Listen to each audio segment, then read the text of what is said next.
All right, and we're back. BGP Lounge time, baseball preview time with the one and only skipper himself, Kermit Smith, for baseball preview number 10.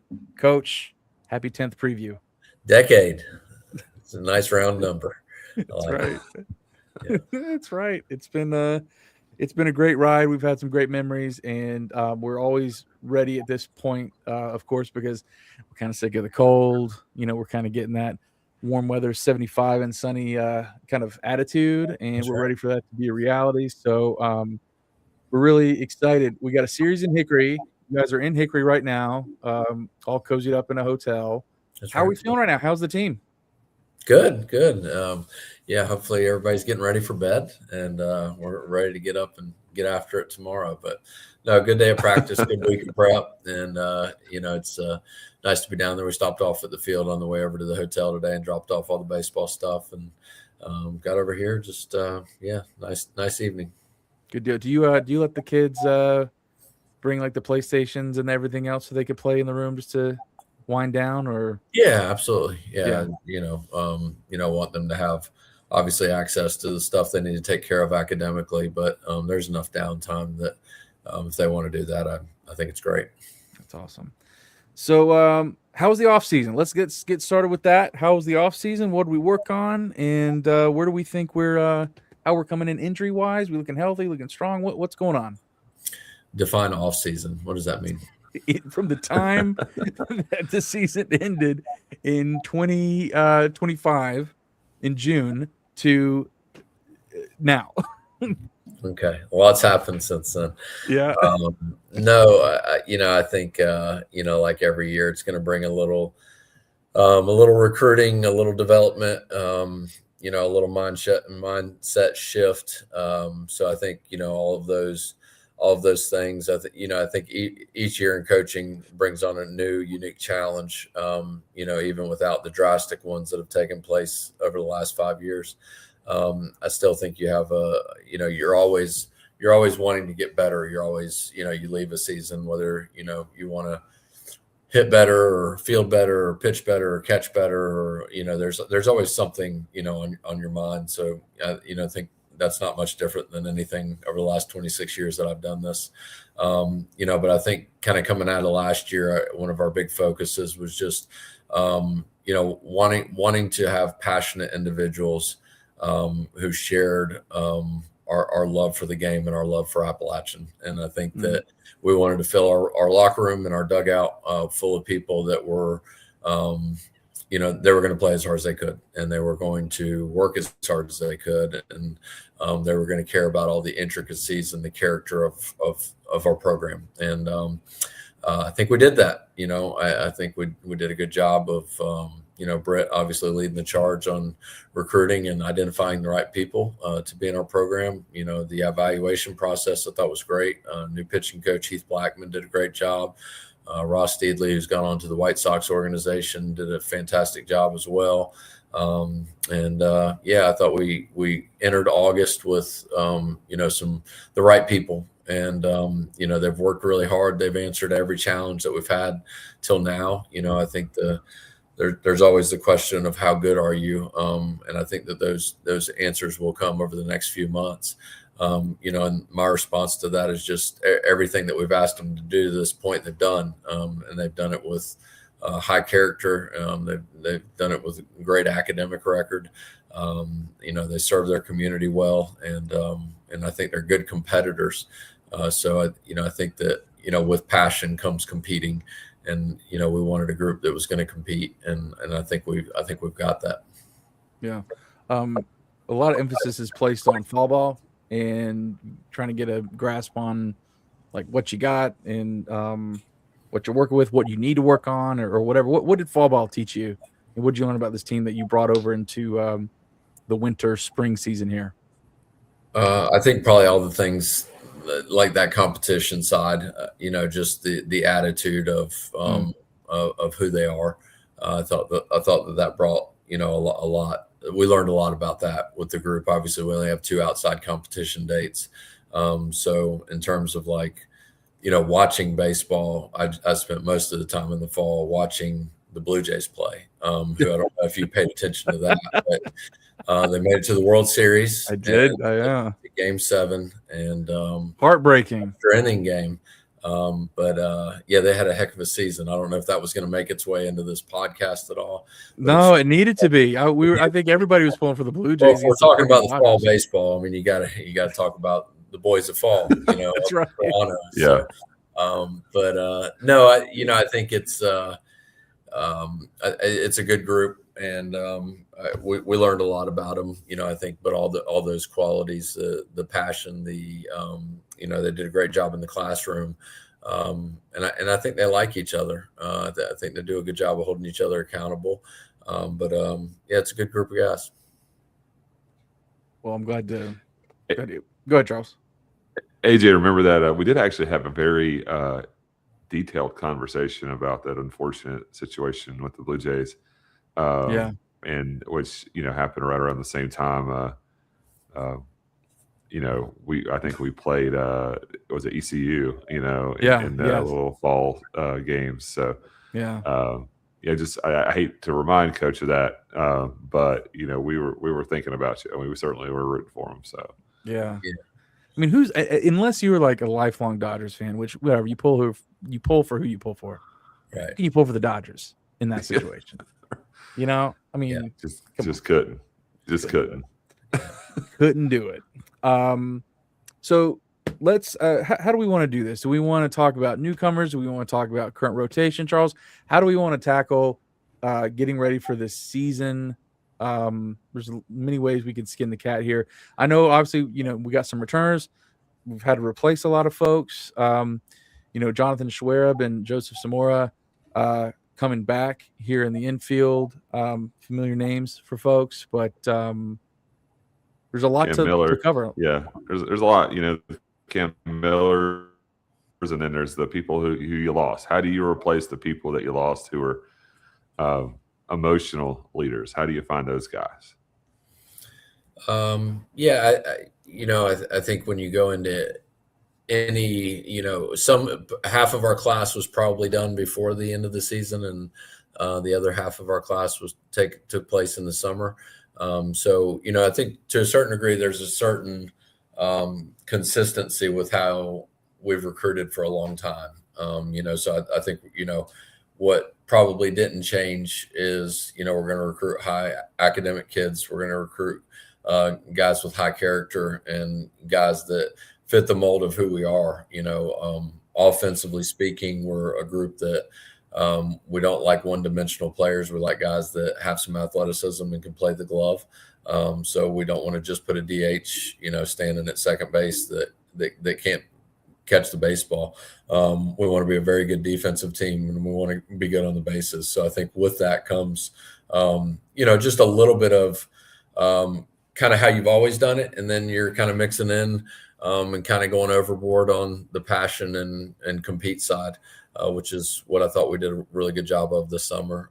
So I think when you're talking about those two characteristics, passion and competing, you're either going to find them or you're not. And all we can do is just be really, really honest, talk to as many people in the recruiting process as we can. But just kind of going back to us joking about the Blue Jays there, like, I think I think you either love it or you don't. Just plain and simple. I think you freaking love baseball and you want to do it for as long as somebody will let you put cleats and a glove on, or you don't. Like, and we just wanted to find those people that love it. Because when you're in game 34 and you ground out to shortstop, like that 1% chance that you've got to beat in that play to first base, we've got to know that the guy in the box is going to run as hard as he can first. And we've got to know that he did everything that he could in the weight room for those previous 7 months to be as strong as he could possibly be, which in turn would make him as fast as he possibly can be. So I think that when that can't be a question, right? Like, we can't be in game 34 and say, man, why don't we put the guys in the lineup that we think are going to play as hard as they can? We got to know. We got to know that whoever we choose in that dugout, in that locker room, that they're going to air it out that day. Yeah. Well, I tend to be a little biased towards the defense and the pitching side of things. So I do want to ask some questions about that. We have some returners in the starting position: Caleb Marks and Everett Harris. That's who I'm just going by exactly what the media guide says here. And we do have a slew of new pitchers, whether we got transfers or whether we got incoming freshmen. Coach, what can you tell us about what the pitching staff is going to look like in the bullpen situation for 2026? Yeah, they're really aggressive. I think they speak very aggressively to each other, which I like. They're very aggressive about the way they go about their business.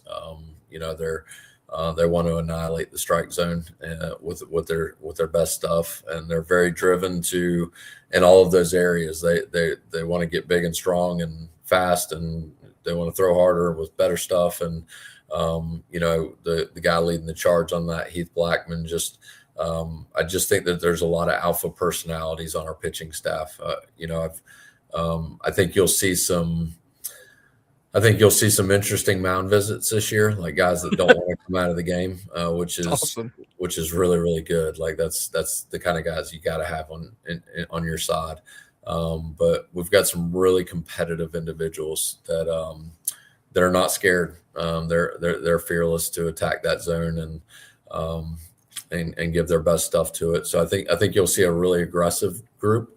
But you'll also see a group that holds each other accountable. You'll hear a lot of that, depending on how close you get to the dugout. Like you'll hear a lot of guys, and it may not sound like encouragement, but they speak very firmly to each other, and I think that's a great attitude to have. It's competitiveness. Everybody, we want to win. Mm-hmm. I do think that we actually talk about that, Coach. I know we talk about it every year in the preview, and Charles and I talk about it throughout the season. How to be successful in especially college baseball is so offense heavy. I think having an attitude of attacking hitters versus trying to avoid their bats or trying not to get hit hard. I think it's a fine line. I think it's a fine line between success and failure, because once you start trying to place the ball or just avoid the bat, it's kind of risk of reward. You got to put it in there in attack, and I'm looking forward to that this year. I really am. So I'm going to go ahead and I know Charles will get ready to ask this. I'm going to ask it anyway. Do we have a rotation for this weekend? What is it? Yeah. Listen to Charles. Yeah, it's Tanner Nolan, left-hander from Crowder Community College. Got a great record in his career, and again, just a huge competitor. You'll see a guy that pitches with a lot of passion on the mound. Game 2 will be Gage Peterson, Walter State Community College, taller right-hander, good stuff. Has really just kind of blossomed. Just a guy that their team had a lot of success last year. He had a lot of success, pitched in the World Series. We've got 3 guys on our team that all played in the Junior College World Series last year. Oh, wow. Which is pretty unique. But just kind of that winning attitude. But Gage has done a really good job. He came in super talented and has just done a great job with his body. And our strength coach, Connor McCarthy's done a great job with him. Heath Blackman's done a really good job. Our trainer, Julianne Moss, has done a great job. And just that whole, just kind of building him into what he's becoming. But I think you'll see him, trending towards being a pro prospect towards the end of the year. Oh, wow. And then we got a freshman, Grant Gardner, who's going to, get a start on the weekend for his first career outing. So pretty cool. Wow. He was a guy we got late in the recruiting process last summer, and he's a really talented freshman that you'll enjoy watching. He's again just a very passionate kid. Wow. Welcome to college baseball, right? That's right. That's awesome. We have a midweek idea of how that's going to shake out, or you guys that followed us close last year, Liam Best and Cal Clark, kind of at the beginning of that season last year, they were on about the same timeline that Caleb Marks is. So if you remember Liam, obviously remember him at the end of the year being a draft pick for the Cardinals. But what you didn't see at the front end of the year is just like these outings that were just kind of bringing them along. And, you know, probably every fan and even myself is sitting out there like, pitch him more. And it was just, it wasn't the timeline post-surgery. Both him and Cal had surgery at their respective junior colleges before they got to us. So Caleb's on about that timeline. So he will, I guess the new term is opener, but he'll open next week at Duke. And we'll just see how the week goes, and just kind of see how the next week goes, and see how the next week goes, and we'll bring him along. But we've got a few guys in that that could, you know, kind of fill into that role, and we'll see where all that goes. You know, traditionally speaking, you know, just you see a lot of TBAs announced in college baseball. And I don't know that I think that's always viewed as a negative. I don't think it's always a negative. I think you're just trying to utilize your pitching staff to the best of your ability. We did it late last year. Just you want to make sure your best guys are pitching when they need to be pitching. That's right.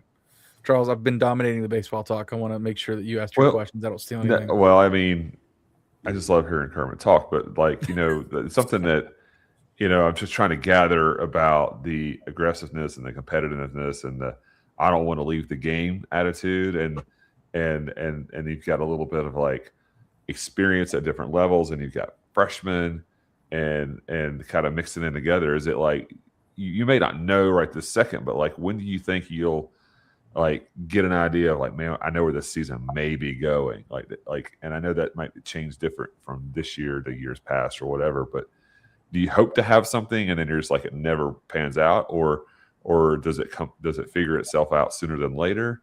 Is it a constant guessing game? I guess is what I'm trying to ask.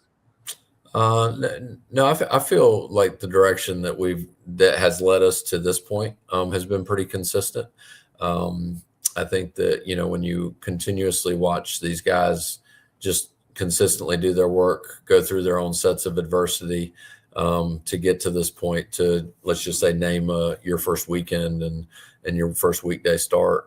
I think that, you know, that journey didn't just happen by happenstance, right? Like right. That was a very it happened through a structured you know, segment where there's a time for development, there's a time for competition, and you know, it kind of found its way here. So I think that, you know, whether, you know, those guys start those 4 games for the rest of the year, we go 14 straight weeks with those guys opening or starting the game. That would be wonderful, right? Because it also means that you nailed it on the other side of it too, because I think too many times we ask the question that was just asked. It's just like, what's your weekend? And a lot of times I think it's just as important as to say, you know, who are your main guys in the bullpen?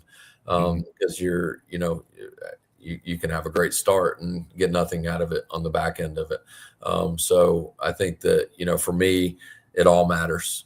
You know, if you're gonna touch the baseball and touch the rubber, I mean, we want you to be a really good pitcher. You know, we want you to be all the things that we just said about, you know, those 4 particular guys. You know, we want to have just as strong a bullpen as we have starting pitching. Right. Yeah. And I think maybe another question I could have probably asked better is like, you know, as the season goes along, is it like a week to week thing? Do you have like something you look at and you're like, you know, this is what we'd like to see in the first 5 games or 10 games or anything like that? Yeah, well, number one, you're always looking at matchups. You know, I think that, you know, week 1, I mean, I don't know what Canisius really knows about us, and I don't know really what we're going to know about them. And what I mean by that is, like, we have our report, but they could just as easy walk in and play nobody that was on their team last year that had significant at bats. So, and we could technically do the same thing. I mean, we got a very new lineup. Right. So, you know, they're only going to know so much and we're only going to know so much. And I'm answering your question, I promise. I think as you go through that journey and, you know, next week becomes a little clearer, the next week becomes a little clearer, even about your opponent. And so we come to this road where you're playing school X and they're left-handed dominant, you know, in the box.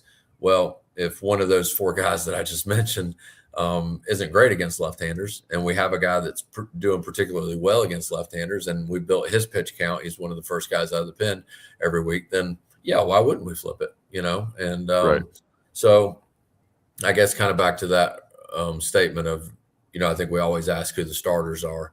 I'm kind of waiting for the day that somebody says, "Hey, who are your main bullpen guys?" Is kind of the first question. It's starter bias. I'm sorry. No, I mean, you're right, but that's what that's what goes out in the graphics. Yeah. And Yeah, exactly. Yeah. I promise we're not going to win a championship with a bad bullpen, right? You Those may guys out or there can pitch at 0, and we're not going to. If we have a bad bullpen, we're not winning a championship. 100%. you may or may not see this guy this weekend. We don't know, but this guy you definitely will. So that's why they Right. make the graphics, right? Yeah. Yeah. Yeah. That's true. That's Yeah. true. I don't know if that was a dig at me. I'm sorry. Coach, Oh, who are the main bullpen no. guys, Coach? Who do we It's kind of like the question, like, hey, coach, how's recruiting going? Well, it's going terrible. Like we're selling all bad players. bunch of dogs out here. Yeah, Yeah. we're looking for some really slow guys that can't hit and Yeah.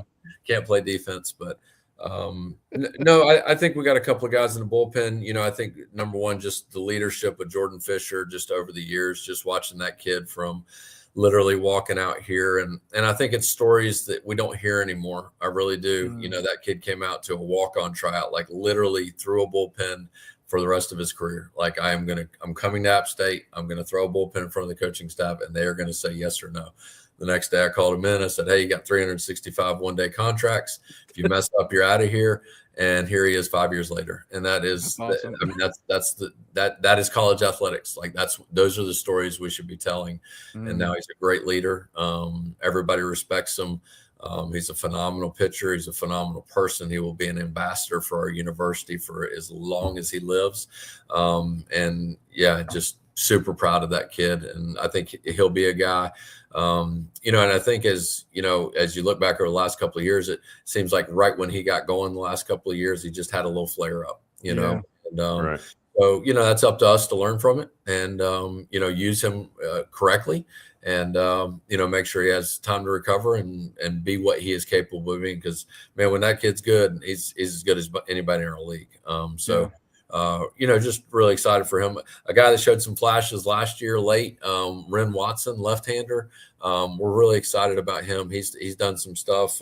He started some inter squads for us and done a good job. He's come out of the bullpen. He's finished some inter squads for us. He's really pitched in just about every capacity. But him and Fish coming back in here with some Sun Belt experience, I think is going to be really, really important for our program.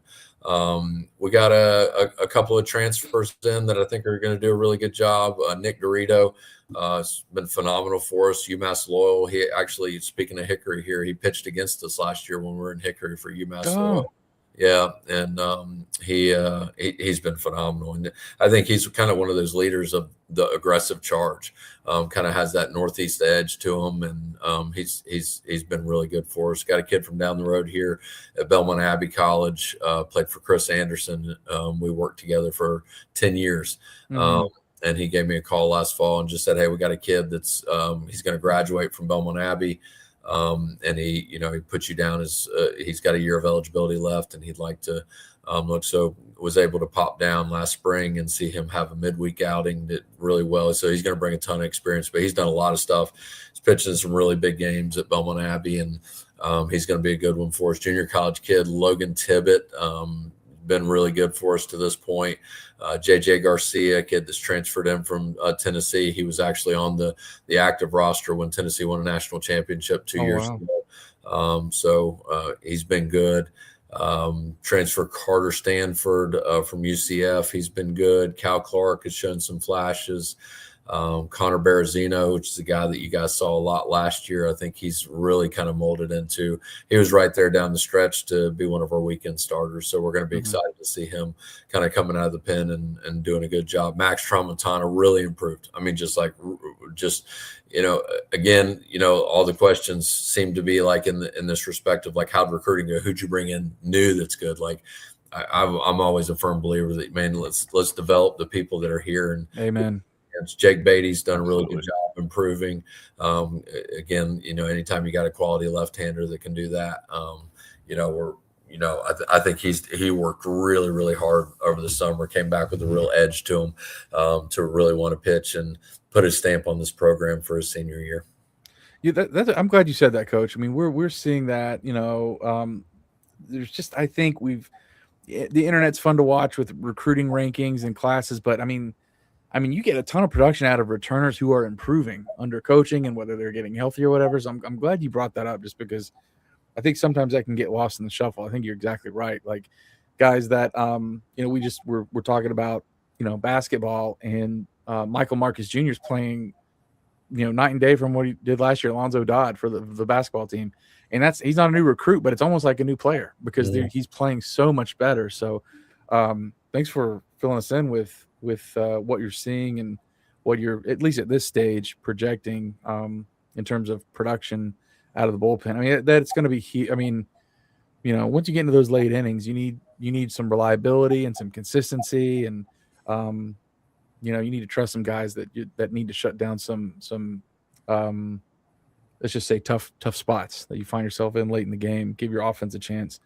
I think it's really funny all the time. When you see different baseball rosters that on their roster, if you organize it by position, they'll identify the first baseman, and then everybody else is an infielder. Yeah, that's funny.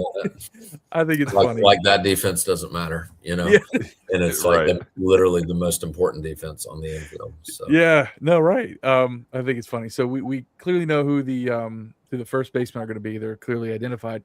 You do have six. You do have six infielders listed here. They're old. They got some seniority. They got some experience here. And I do want to point out there are 4 guys from Florida here, which is pretty cool. Got Jonathan Schwerab and Joseph Zamora. Are we safe to say that it's going to be shortstop, second base? I think you'll see them out there at some point this year, for sure. I think. Hey, you threw it. Hey, it's my job as a fake journalist here. Who's going to be playing third base for us this year?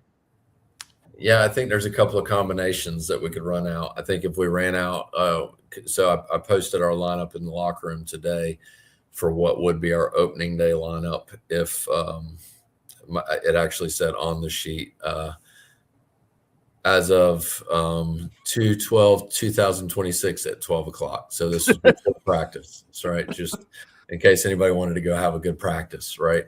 Yeah. The lineup had Jake Mumau at shortstop. It had Ethan Puig at third base. It had Joseph Zamora at second, and it had Jalen Seward at first base. I think that we've played everybody about everywhere. I know Big C was out there for a lot of inter squad and a lot of outside competition this fall. So like even into that next wave, a kid named Steven Smith played really well in those outside competition dates, especially against ECU. And really, he can play anywhere. He could play third base. He could play second base. He could play shortstop. Actually, he can't play first base. So maybe that's accurately described in there. Is he vertically challenged? Yeah, but we threw him over there the other day and he stepped with the wrong foot. So I think that it's safe to say he needs to stay second to third somewhere. We need to work on the footwork. Yeah, that's okay. He doesn't need to. No, he pitches. No, that's right. That's right. So he's done a good job on the. He's done a good job, really, at all those. He got banged up a little bit at the beginning of the fall, so we didn't have quite as many at bats on him. But he was literally the last person we added last summer, and was able to go out and watch him play. Played second base, pitched, hit a home run, got a single, played with a lot of energy, a lot of passion. He's a Rowan County kid, just kind of a throwback, man. He's just what a wonderful kid. He plays hard, works hard, but you'll see him in some capacity at one of those positions. Obviously, Schwerab is a super talented kid, and he's going to factor in at some point in some capacity. And Brett Clements is, man, one of the smartest players on our team, and does a really good job, competing. And again, I think he fits right into the mold of the rest of our team, just how hard he works and the effort that he gives on a daily basis. But I think you could see a lot of combinations in that infield until we really get settled in with who's going to be, like, is there going to be an everyday infield? I think time will tell on that. It always takes a little bit, doesn't it? I mean, especially with new guys. I mean, you're trying to work it out a little bit. Who gels where? Yeah, and Puig's played some first base too. There are two guys that would be in our starting lineup tomorrow that we wouldn't, after the fall, wouldn't have thought that they were going to be, is Jalen Seward, which is the first baseman I just mentioned. He was actually the MVP of the Junior College World Series this year, most outstanding player. His team won the national championship, and he basically didn't get out at the World Series. And our right fielder, Drew DuPont, who both of those guys, he was in the World Series as well at Lakeland Community College, both leaders of their team. And so at the end of the fall, I don't think you would have said either one of those guys would have been factored into our starting lineup, and they've just went home and worked and came back this spring and had really good springs and really just outcompeted some other guys. But, they're going to get the nod on opening day and have their opportunities for sure. Yeah. How much is this spring or winter had an impact? I know we're off the beaten track, but you said spring a couple of times, and I was like, these last 3 weeks have been a little bit of a challenge as far as playing baseball in the high country.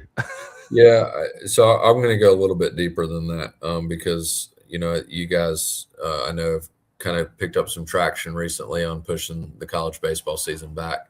On Twitter, and not that you've ever not been outspoken about that, which I love. So for me, if it goes further back than that, is like we're done working out with our kids before Thanksgiving. Like, we're not allowed to touch them anymore, right? Like, so could you imagine looking at Nick Saban in his prime and saying, "Hey, listen, I know you guys open up on September 1st. We're not going to allow you to touch your kids until 3 weeks before the season starts, right? You can start coaching them then." Like, it's the most asinine thing. That's more asinine than us starting tomorrow. It really is. We just send them home for Christmas. So if the answer to the solution to that is, hey, let's push the college baseball season back, I'm all in. Yeah, let's go do it. But bigger than that is we've just got to have more freedom to work with our kids over Christmas.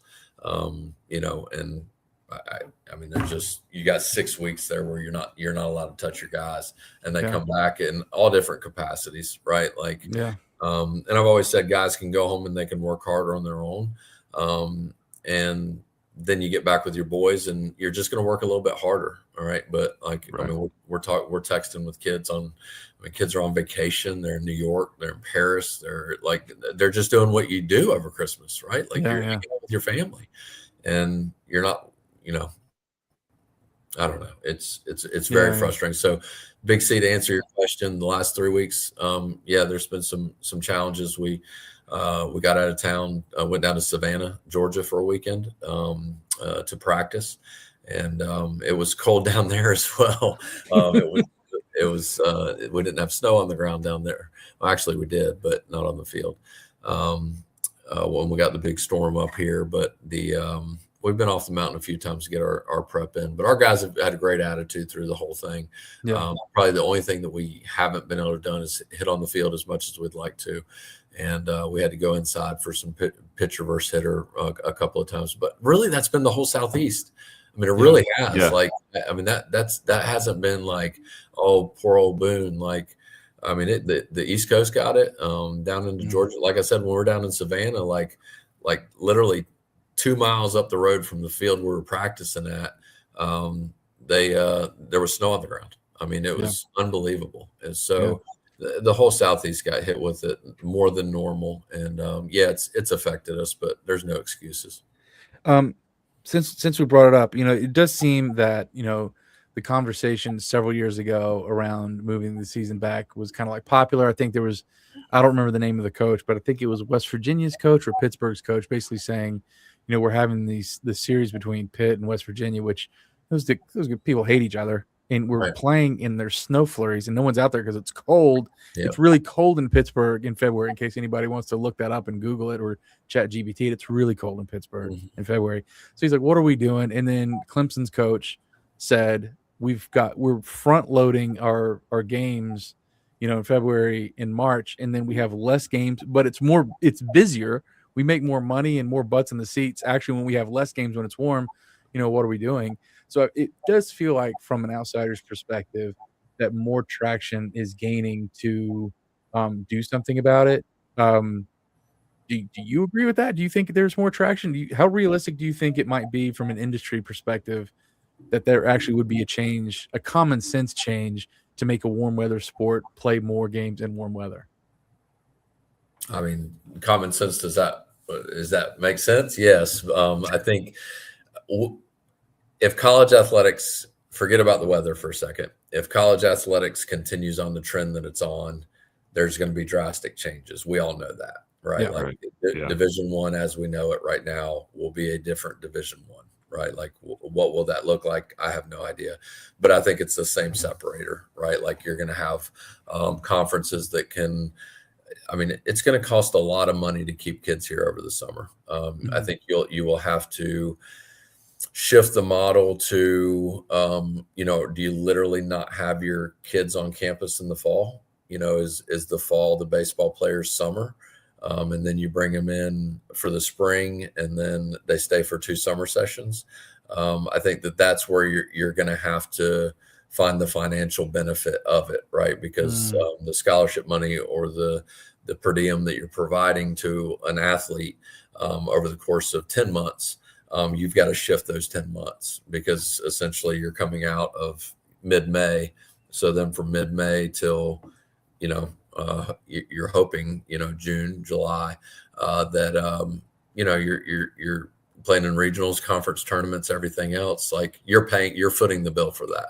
Yeah. So to think that 306 Division I schools could feed 40 organizational people for 60 days after graduation, I think the only realistic way to do that is going to be to, like I said, eliminate the fall. I think that scholarship money and that per diem is going to have to shift into the summer to pay for those classes, to pay for, and that's really on it. Again, that's just for your scholarship guys.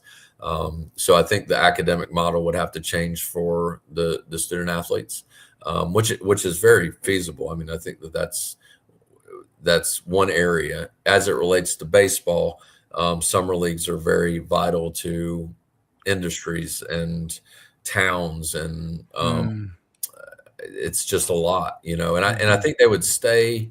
I think they could stay competitive, because again, I think your Division II, Division III, more than likely NAI, junior college, I think all of those would probably stay on the schedule that they're on. So there would be a ton of players that could still go out. But I think the big question would be, is a portion of Division I willing to break off into the 60 teams to 90 teams that can afford to feed their kids after that? And are they willing to break up their academic schedule to potentially say no fall?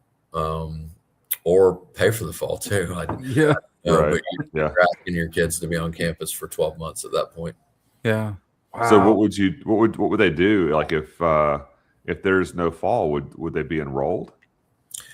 Yeah, you're asking a guy who really cares about academics and really cares about, like, someone's involvement in a university. So I think that my answer would be, like, all of these kids that want to go do unbelievable internships and maybe do an overseas trip, or like shadow a professor, or do something like really, really cool academically. I think they've actually got a semester where they can do it. Because if you really pay attention to everything that's going on with college athletics, like, we're getting further away from academics, like all of it, right? Like, we don't even talk about it anymore. Yeah. And I'm not saying people don't care about it. I'm just saying we don't. I mean, the incentives are different. 100%. Yeah. And there's some, we have lost the sense that this scholarship gives me an opportunity to go get a diploma and a degree from a university that carries the stature of App State, right? Like that, there's a lot of pride to that. So that would be my answer, is it would give kids an opportunity to actually experience college, to actually do something that there's no way they could have possibly done, like a paid internship at like a, like maybe in another state, in another city, depending on the industry that they want to get in. But I think back to, when colleges would come to my high school and do college visits and things like that, one of the things that every single one of them talked about was having an opportunity to travel overseas and, do part of your degree, like study abroad. Right. Mm-hmm. I literally never hear that anymore. Yeah. I don't. And and I'm not in the industry I'm not out there listening to colleges speak, but when could they do it? When could a football player, when could a basketball player, basketball plays in both semesters, right? Yeah. Like football, like they got spring football, they're working out over the summer, and they obviously play in the fall. Like when could a student athlete go, who cares about their sport, go study abroad or go do an internship in New York City or something to that effect? But that would be my answer. Is I think it would just it would be up to the student, and I actually think it'd be pretty cool. Yeah, I've never heard of that perspective. And the other which I love. I think that these are things you have to consider now that I'm thinking about it. But there are competing interests in industries that want one way to stay one way or one to change something. Like, they're all kind of battling each other and pulling in different directions. That's really fascinating. I didn't even think about like the summer leagues. Like the summer leagues are like, oh, well, hold on a second. We kind of like the way it is. We kind of like this. And wow. Charles, I used to think that I knew what to do, but now I don't. Right. And I know that's probably a big part of a little bit of your recruiting pitch to high school kids is that, hey, come see Boone on Saturday, or maybe guys that are transferring. Like if they're not in school, like if you have kids that are like doing internships, they're away, don't get to experience like part of our major hook for those Saturdays in football games. When you're like, hey, this is part of our college, our culture. This is what goes on here in Boone. This is what this town is all about, and all those things that kind of play into that as well. I'm sure that has some type of effect, or you've thought about that a little bit. Sure. Well, pushing it back, the other side of it is the guys who have a chance to play at the next level. The draft has been pushed back now, so it would actually be a timeline where a kid would be done playing, he'd get drafted, and he could just go play right away. Where the current timeline is a majority of the kids that are getting drafted to a certain degree have shut down from their seasons. The guys that kind of know they're going to get drafted, they're finishing their season and going into some type of different protocol where I think if you did push it back a little bit, they would be getting drafted at a more advantageous time to just go immediately from draft to an organization and start pitching or hitting or what have you. Right. So obviously there's a really big difference between what is common sense and what will happen.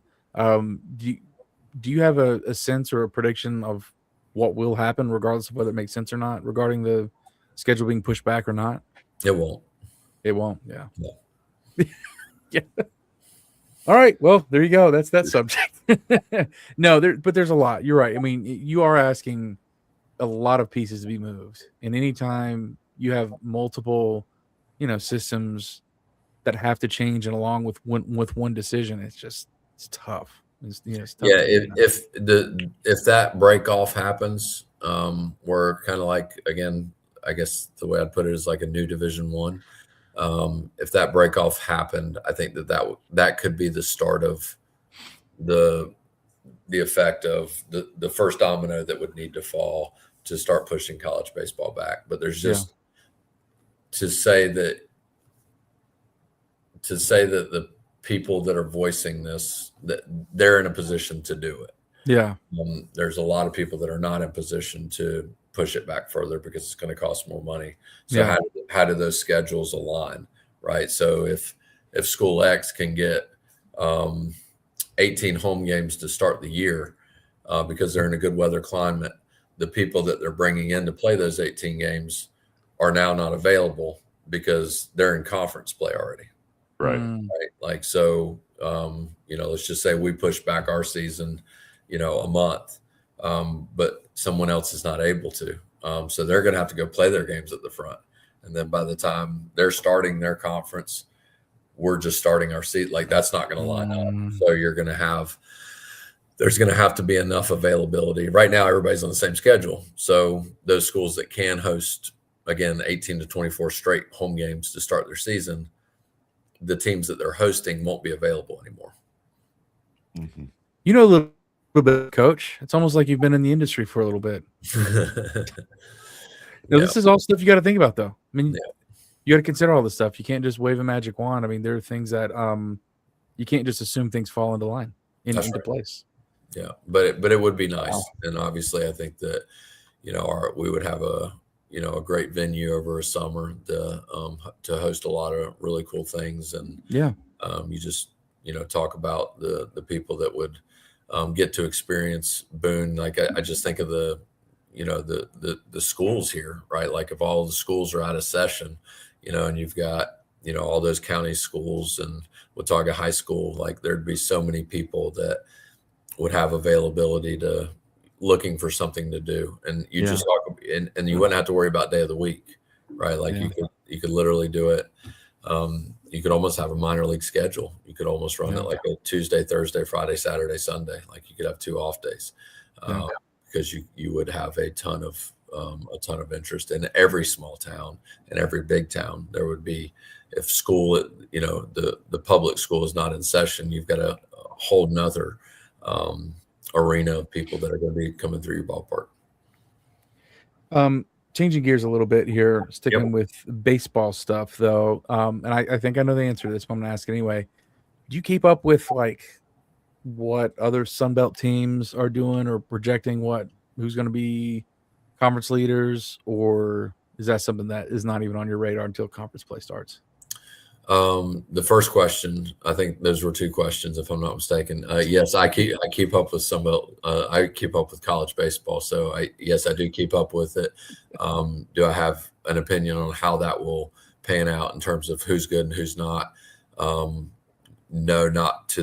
But do I, like, we recruited a lot of the kids that, so I know that this kid ended up here, this kid ended up here. So, you keep a tally on that. And I think anytime this time of year, I think you're listening to press conferences and, listening to how people are talking about their team, and not always for like strategic reasons, like not always to like, oh, I wonder how good they are, or wonder if this kid's still pitching good or anything like that. But I think, sometimes just like the conversation we just had, like what is going on in college baseball? What are the things that, this team's dealing with that maybe we are too. So like, oh, that's cool. Maybe I'll pick up the phone and call that coach and just say, hey, how you dealing with that?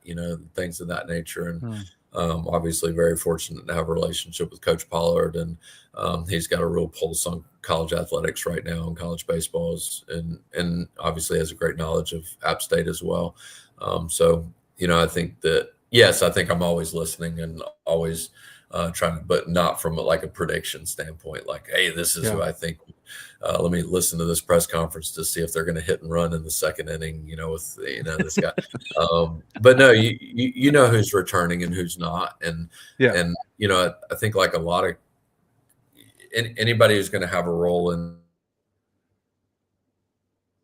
professional baseball in terms of like the liaison between college athletics and professional baseball, like I need to be well versed. And when a scout calls me, hey, you guys played so and so, how did you, how was this kid, and vice versa, that a scout may call the coach that we just played, and vice versa. So I always want to be in communication with our other opposing coaches about our guys as well. Awesome.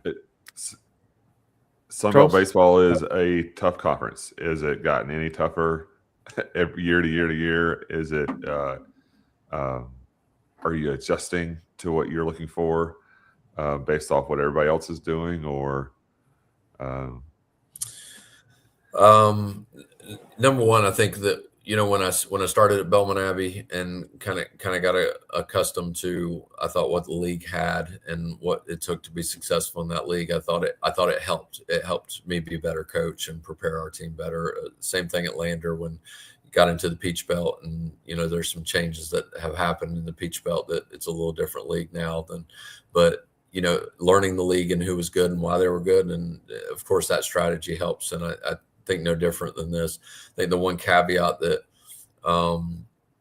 when the conference has changed, like that was a big shift, right? Like that was you're taking an already competitive league and you're bringing in 4 teams that are just really, really good. And so you're kind of learning again in the midst of that, like kind of as that happens, the scholarship increases and the revenue, it just, a lot's happened, and it's not just conference realignment. It's not just one-time transfer rule. Now it's multi-time transfer rule. Now it's not just the extra years of eligibility. It's not just the revenue share and the full scholarships and more scholarship. It's just all that combined. To answer that question, yes, I think that it absolutely makes you better and able to prepare your team to go face a certain team once you've learned them. But the league is hard, but that's what you want, right? Like that, I don't know. Again, I don't. If it was easy, everybody would do it, right? Like it's very difficult to win a game, right? It's difficult to win an inning. It's difficult to get an out. It's difficult to hit a home run.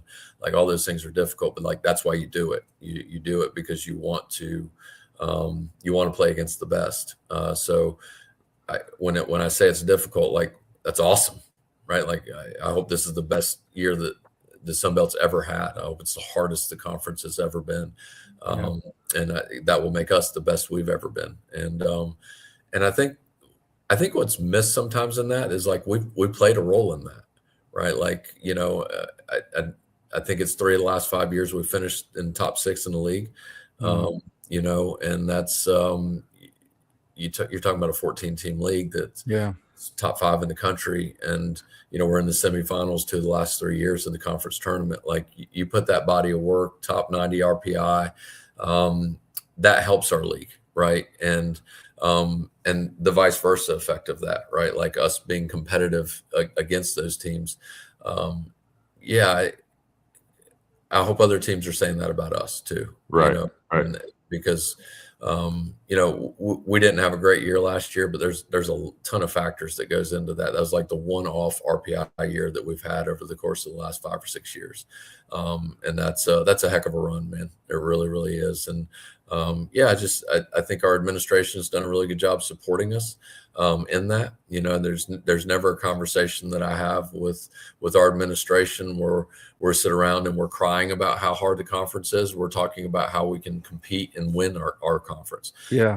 And I think that those conversations are incredible, right? Like, and they're incredibly transparent, and they're foot on the gas and like, what's next? And we never sit down at the end of the year and we sit around and we talk about taking away. We're always sitting around talking about adding.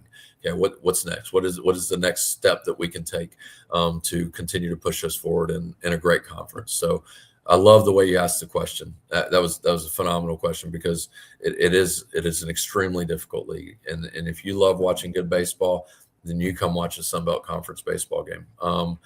And I think the other part of like where college athletics is, again, back to the extra years and things of that nature and the transfer rules, like college baseball's never been better, right? Like if you want to see a good baseball, come out tomorrow at 1:00 to Hickory, right? Like you're going to see 2 good baseball teams. You're going to see good players on both sides of the field, and you're going to see 2 teams that are really excited to be outside in 57-degree weather that feels like 61. Not that we've checked the temperature or anything, but that's exactly what it's going to be.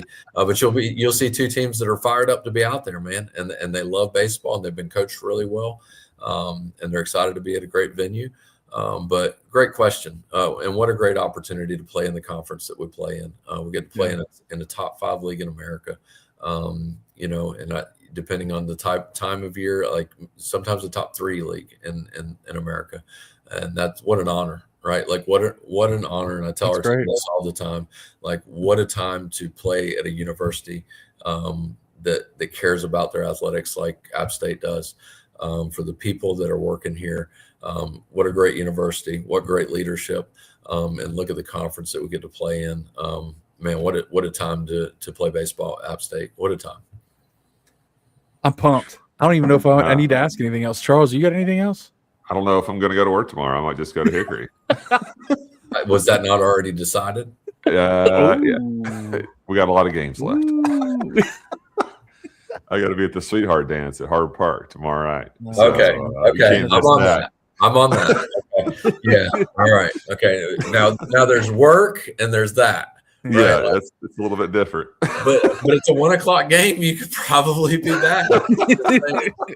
You know? You know, I know what my wife would say when I text her. It's like, we're going to extras. She's like, you're not going to extras. That game might be, but you're not. That's awesome. We are going to extras. That's hilarious. That's awesome. So you were driving up 321. Well, we're kind of angling at you right now, but there's another side to the screen that is Yeah, I know. He didn't have as far to drive. and he'll be there, right?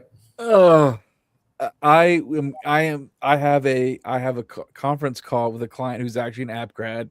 He scheduled this. So after that's done, I'm going to make my way up to LP Friends. There we go. Well, if it's a call, You can call from anywhere. right?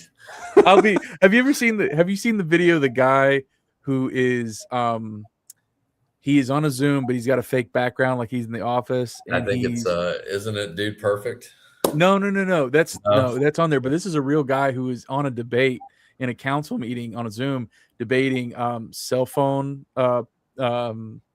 laws while driving, and he was zooming. And he was driving. He had the seatbelt on his, and he was like looking both ways for the stop sign or whatever. That's fun. But no, I'm really excited that I feel a little spoiled now. You know, I don't get all the advantages of, you know, being an Appalachian fan living in Hickory that people that live in Boone have. But in baseball season, I do a little bit. You do. It's kind of in my backyard when it starts. You do. So I'm excited, Coach. I'm really proud of the work that you've done over the last 10 seasons to really dig App State baseball out of a hole, you know, and do things the right way, add to the infrastructure, get people excited. The stadium doesn't look the same. The roster doesn't look the same. We're not recruiting the same guys, and the results have not been the same. We've had some just awesome memories here in the last several years of finishing really high up in a really, really friggin' hard league. So thank you so much for the work that you and your staff are putting together. You know, Britt does a great job with recruiting and getting right fits in the portal. I was going to say earlier, like, you know, this incoming first baseman, I know he from that JUCO, he's got some big shoes to fill between Golston, Holderbach, and Correa. Man, I mean, we've had some really good first basemen come in for 1-year transfers. So I don't know. Is the Sewell? Is he a multi-year? Is he got multiple years of eligibility? 2 or 3 left? Yeah, he's got 2 years left. And, Okay. and I tell you what, man, what a great kid. I mean, he really is. He's good people, man. It's good people. Yeah, he's awesome. Yeah, that's awesome. Charles, anything else for Coach before we let him go to bed here in the wonderful city of Hickory? Doug Gillen probably wouldn't let him get off the hook without talking about facilities. Yeah, talk to about what's going on Real with quick. facilities. What you're allowed to talk about, I guess I should say. Yeah, exactly. No, I love talking about it. So we're adding to the basically a hitting facility over where the bullpen is right now. So you know, down that line over there, it'll kind of look like an extension to the current building, but it'll actually be a separate building. We'll push all the offense over there, and where we kind of split up the other building into kind of a pitching centric building that will be all pitching at that point. So we'll move the batting cage out of there to the other side. And then the big project is after that. And we just got to continue to get momentum on that. That would just be a complete add-on to the current clubhouse. It would be a 2-story building that would restructure where it would basically put everything player centric on the ground level. So the locker room would be down at the ground level. Obviously, the batting cage we just talked about, the pitching lab, and obviously the field of play. Everything would be at ground level, and the top would be game day suites, coaches' offices, recruiting rooms, catering area, just team room, and some other things. It's we are very we do a very good job with the space that we have right now. But we need a little bit more to continue to push forward and everything else. And I think that as you mentioned, the last 3 weeks with weather would make that a little bit easier. And obviously, the football indoor structuring it in a way that we could enter squad in there is going to be beneficial as well. So that'll be great. Yeah, you're always pushing. Yeah, I mean, you're always pushing it forward to provide a better a better experience for your student athletes, and facilities is part of that. There's no question. Yeah, 100%. I like it. I'm ready. Can't wait. Baseball's back, baby. Well, thank you, Coach. We're gonna wrap up here, so hang on just 1 second. If you made it this far in the episode, thank you so much for listening. Thank you to Boonshine for sponsoring our show. And until next week, when hopefully we could talk about a baseball sweep and some basketball wins and a wrestling win as well. I got to say that too. Go Apps. Go Mountaineers.